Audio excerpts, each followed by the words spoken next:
اب کیا ہوا ایسا؟ علامہ مجلسی نے بحار الانوار میں ایک روایت کو نقل کیا ہے، میں صرف اس کو پڑھوں گا اور وہی تمہید ہوگی، مقدمہ ہوگا مصائب کا۔ اگر میں پورا پیش کر سکا تو پورا مصائب پیش کروں گا، آج مجھے 40 کے صرف مصائب پیش کرنا ہے کہ کیسے علامہ مجلسی کہتے ہیں کہ ایک عیسائی گزر رہا تھا جو اپنی بیٹی اور بیوی کے ساتھ شام آیا تھا، دمشق آیا تھا، اس کے زادرہ ختم ہو گیا۔ جب سب پیسے ختم ہو گئے تو اس نے سوچا کہ کیا کروں، بادشاہ کے سامنے کوئی تحفہ دوں گا تو وہ اس کے بدلے میں مجھے کوئی انعام دے گا، پیسے دے گا، تو مسلمانوں کے بادشاہ کو کوئی تحفہ دے دیتا ہوں۔ سوچنے لگا، پھر اس نے کہا کہ ایک ہرنی کو میں کہیں سے شکار کرتا ہوں۔ گیا، جا کے دیکھا ایک ہرنی بہت خوبصورت تھی، گلے میں رسی ڈالی، گھسیٹتا ہوا جا رہا تھا کہ اچانک زندان کے دروازے پہ ہرنی رک گئی۔ اس نے بہت کوشش کی، کہا کہ اتنا زور لگا رہا ہوں لیکن کھینچا نہیں جا سکتا، کھینچتا رہا۔ اچانک اس نے رسی کو ڈھیلا کیا، دھکیلنے لگا، ہرنی بہت تیزی سے زندان کے دروازے پہ آئی، اور علامہ مجلسی کہتے ہیں بحار الانوار میں کہ اس نے فصیح عربی زبان میں کہا السلام علیک یا ابن رسول اللہ۔ وہ عیسائی تھا، پریشان ہونے لگا کہ یہ کیا کیفیت ہے، جانور بول رہے ہیں۔ بڑا پریشان ہو کے آگے بڑھا دیکھنے کے لیے کہ زندان میں کون ہے جسے یہ ہرنی نے فصیح عربی زبان میں سلام کیا۔ تو ایک مرتبہ جب آگے بڑھا تو دیکھا کہ ایک جلا ہوا امامے کا کپڑا ہے کسی کے سر کے نیچے، اور کچھ مستورات بیٹھی ہوئی ہیں، کچھ بچے باقی رہ گئے ہیں۔ میں نے آج صبح کی مجلس میں کہا تھا نا، جب آل رسول مدینے سے جا رہے تھے نا کربلا تو 46 بچے ساتھ تھے، 46 چلڈرن تھے، 46، اور جب واپس جا رہے تھے تو 10 بچے بھی نہیں رہ گئے تھے۔ نہ جانے کتنے بچوں کی شہادتیں ہوئی ہیں۔ آگے بڑھ کے دیکھنے لگا، امام سجاد فوراً اٹھے، زندان کے دروازے پہ آئے، اور ایک مرتبہ اس نے امام کی طرف دیکھا کہ آپ کون ہیں، آپ اس زندان میں کیوں ہیں، یہ ہرنی کیوں بول رہی ہے، اور آپ کا مقام کسی کو کیوں معلوم نہیں؟ امام نے ہرنی کی طرف دیکھا، دیکھنے کے بعد کہا کہ یہ ہرنی مجھ سے صرف اتنا کہہ رہی ہے کہ مجھے اتنی دیر کی مہلت دلا دیں، میرے 2 بچے ہیں اس پہاڑ کے پیچھے، میں انہیں دودھ پلا کے واپس آ جاؤں۔ امام نے پلٹ کے اس عیسائی سے کہا میں تجھے ضمانت دیتا ہوں یہ ہرنی واپس آ جائے گی، بس اسے اتنی مہلت دے دے، اپنے بچوں کو دودھ پلا دے۔ اس نے فوراً اس ہرنی کو آزاد کر دیا، کہ میں نے آپ کی وجہ سے اسے آزاد کر دیا، یہ ہرنی آپ سے مہلت مانگ رہی ہے، یہ آپ کو کیسے معلوم؟ امام نے کیسے آزاد کرتے، میں حجت خدا ہوں۔ کہا آپ کون ہیں؟ کہا تو نے مسلمانوں کے آخر نبی جو ہیں، نبی آخر زمان، ان کا نام سن رکھا ہے؟ کہا ہاں، محمد مصطفیٰ۔ کہا کہ ان کے 2 نواسے تھے، حسن و حسین، میں حسین کا بیٹا ہوں۔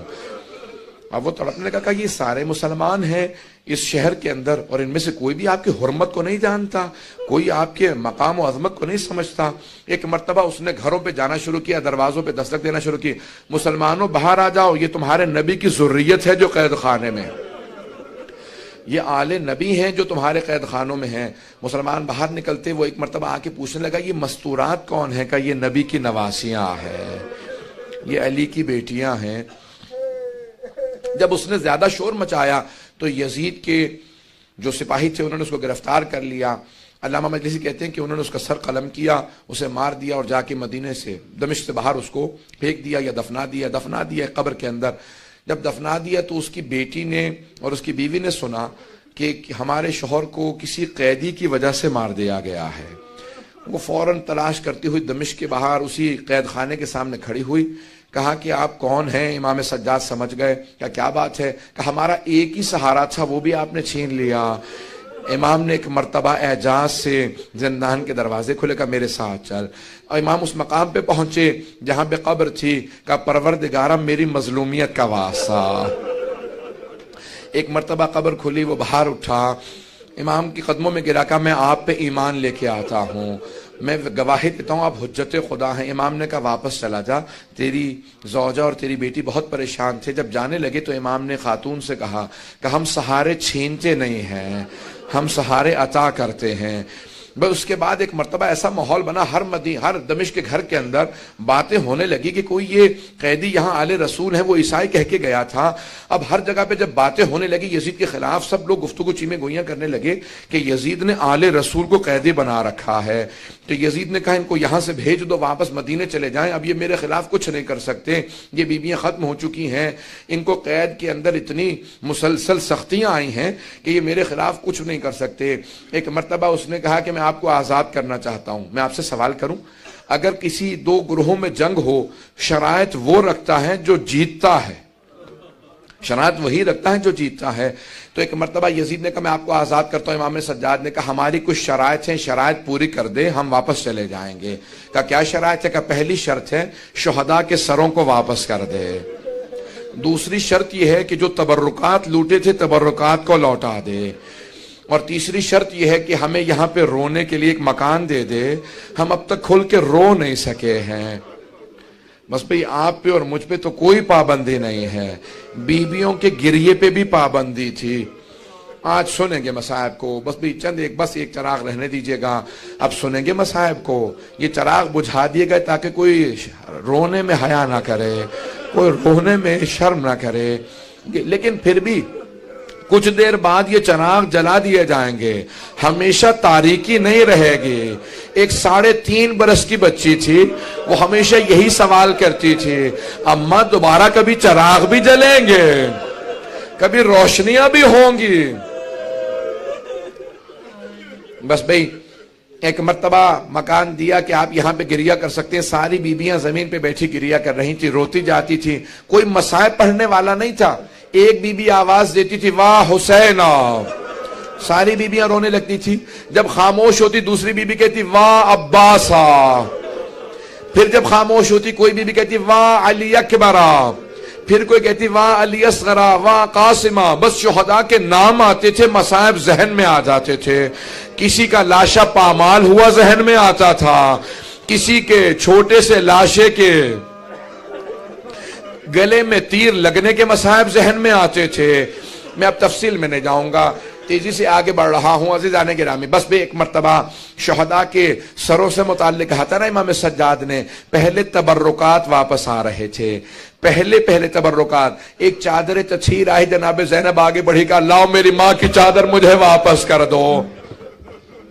اتنے میں 2 چھوٹی چھوٹی بالیاں آئیں. ساری بیویوں نے جناب رباب کو دیکھا, سمجھ گئیں کہ بالیاں جس بی بی کی تھی اب وہ نہیں رہی. یہ بالیاں لائی گئیں, جناب رباب نے تڑپ کے بالیوں کو لیا, کہا جس کی بالیاں تھی اب وہ نہیں رہی. اتنے میں ایک آدمی ایک انگوٹھی لے کے آیا. امام سجاد سے جناب زینب نے پوچھا بیٹا سجاد یہ کس کی انگوٹھی ہے؟ کہا پھوپھی اماں میرے بابا کی انگوٹھی ہے. جب بجدل انگوٹھی اتار رہا تھا نا, انگوٹھی اتر نہیں رہی تھی. اس نے خنجر نکالا, انگلی کو کاٹو, اور انگوٹھی اتار کے لوٹ کے لے گیا. اجرکم اللہ, اجرکم اللہ. کوئی بخل نہ کرے, بلند آواز سے روئیے گا. امام سجاد کہتے ہیں میرے بابا پہ ایسے گریہ کرو جیسے ایک بوڑھی ماں جوان بیٹے پہ روتی ہے.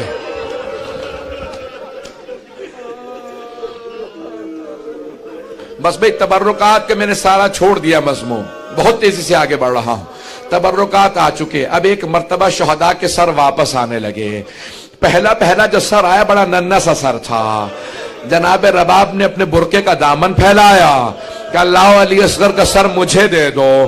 بی بی نے کچھ دیر سر لے کے گریہ کیا, پھر ایک سوال کیا علی اصغر اب مثلوں کا تنہر, بیٹا کہ تجھ جیسے بچوں کو بھی نہر کیا جاتا ہے؟ بیٹا اونٹوں کو نہر کیا جاتا ہے.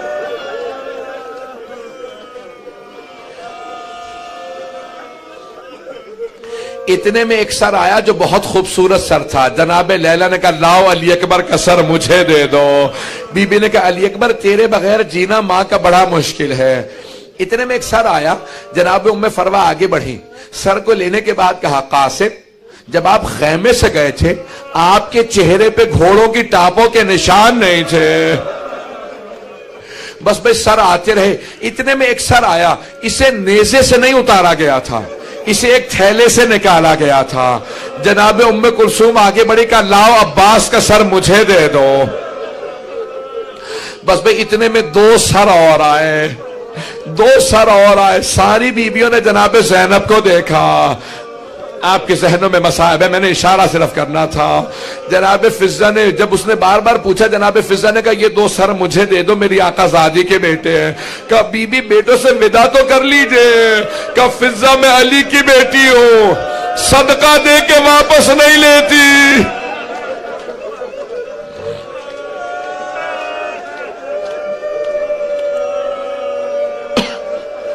بس بھئی ایک مرتبہ ایک ایسا سر آیا، ساری بیبیاں تعظیم میں کھڑی ہو گئیں، جناب زینب آگے بڑھی کہ اللہ میرے ماں جائے حسین کے سر، مجھے میرے بھائی کے سر دے دو۔ ساری بیبیوں نے حلقہ باندھا، بلند آواز سے گریہ کرنے لگی، ماتم کرتی جاتی تھی بیبیاں۔ بس بھئی ایک مرتبہ 3 دن تک بیبیاں روتی رہیں، گریہ کرتی رہیں۔ امام سجاد نے اعلان کیا کہ پھوپھی اماں سب بیبیوں سے کہتے ہیں کل صبح ہم مدینے واپس چلے جائیں گے۔ صبح نمودار ہوئی، میں نے 2 جگہ یہ مصاحب پیش کیا، صرف یہ ایک جملہ پیش کر رہا ہوں وہاں اپنے مصاحب سے۔ جیسے صبح نمودار ہوئی تو جناب زینب سے امام سجاد نے پوچھا پھوپھی اماں بیبیاں تیار ہیں؟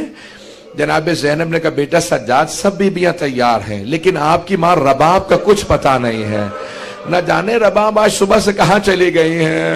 امام سجاد نے کہا پھوپھی اماں مجھے پتا ہے میری ماں کہاں گئی ہے، بیبیوں سے کہیں تیار ہو، راستے سے ماں کو لے لیں گے۔ جب چلے تو جناب زینب نے کہا بیٹا سجاد یہ راستہ تو زندان کو جاتا ہے۔ کہا پھوپھی اماں میری ماں زندان کی ایک قبر سے وداع کرنے گئی ہے۔ جیسے ایک ماں بچے سے لپٹ کے روتی ہے نا، جناب رباب قبر سے لپٹی ہوئی تھی، بار بار کہتی تھی سکینہ تمہیں سب سے زیادہ شوق تھا مدینے جانے کا، بیٹی اٹھو ہم مدینے جا رہے ہیں۔ امام سجاد آگے بڑھے، ماں کا بازو تھاما، جناب زینب نے بازو پکڑا کر رباب جو چلے جاتے ہیں ان کے ساتھ دنیا سے نہیں چلے جاتے، رباب صبر کرو۔ بس بھئی اٹھی بیبیاں چلیں۔ ایک مرتبہ جیسے دمشق سے قافلہ باہر آیا نا تو جناب زینب نے آواز دی بیٹا سجاد ذرا قافلے کو رکوا دیجئے۔ قافلہ رک گیا، بیوی نے ساری بیبیوں سے کہا جناب زینب نے بیبیوں ذرا دوبارہ دمشق کا رخ کرنا۔ سب بیبیوں نے دمشق کا رخ کیا۔ جناب زینب نے ہاتھوں کو اٹھا کے کہا کہ بیبیوں گواہ رہنا، سکینہ میں چھوڑ کے جا رہی ہوں، بیٹی میں وعدہ کرتی ہوں میں واپس آؤں گی۔ بس بھئی سب بیبیاں تڑپنے لگی، رونے لگی۔ امام سجاد نے قافلے کو دوبارہ چلا کر قافلے کو چلا دو۔ ایک ایسا مقام آیا کہ جہاں پہ جو قافلے کے ساتھ چل رہا تھا اس نے آواز دی کہ سید سجاد ہم ایک ایسے مقام پہ ہیں یہاں سے راستہ مدینے بھی جاتا ہے کربلا بھی جاتا ہے، بس کربلا کا نام سننا تھا۔ ساری بیبیاں تڑپنے لگی کہ سجاد ہم لاشیں چھوڑ کے آئے تھے، ہمیں کچھ دیر کے لیے کربلا لے چلو، ہم قبروں کی زیارت کرنا چاہتے ہیں۔ امام سجاد نے کہا ہمیں کربلا جانا ہے۔ کربلا چلنے لگے، جب راستے میں کربلا کا نام آیا ہر بیوی تڑپ رہی تھی۔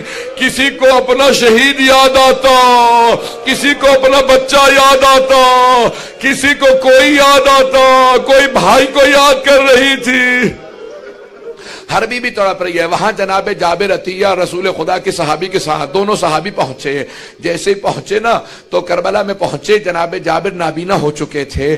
عطیہ سے اپنے غلام سے کہا کہ مجھے حسین کی قبر پہ لے چل۔ کہا قبور ہیں لیکن نام نہیں لکھے ہوئے، پہچانا نہیں جا رہا کون سی قبر کس کی ہے۔